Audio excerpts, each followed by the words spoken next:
दम तोड़ना शुरू कर दिया। इसके कुछ ही सेकंड बाद आई भयंकर गर्मी की लहर ने उड़ रहे पत्थरों को पिघलाकर लावा बना दिया।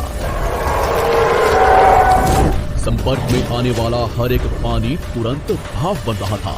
समुद्र के अंदर उबाल शुरू होने लगा।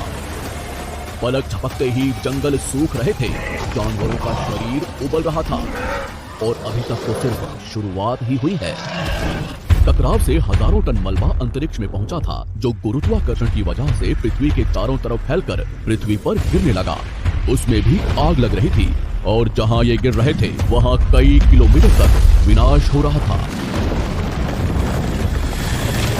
टकराव ने पृथ्वी को अंदर से भी हिला दिया था, जिससे कुछ ही सेकंड में पृथ्वी पर भूकंप आना शुरू हो गया। भूकंप की तीव्रता ज्यादा थी, इसलिए समुद्र का पानी जमीन में बैठे रेत से मिलने लगा, जिससे जीवों को घुटन होने लगी और वहां भी पतन शुरू हो गया।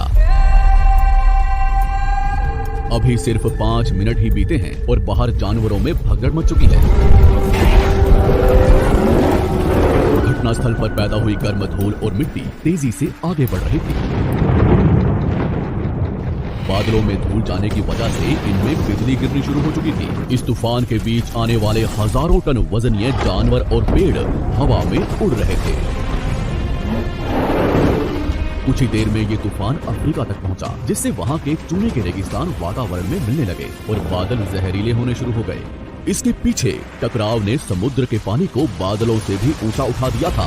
पूरी दुनिया के जंगलों में आग लगी हुई थी और भूकंप ने मरे हुए ज्वालामुखियों को उजागर कर दिया था।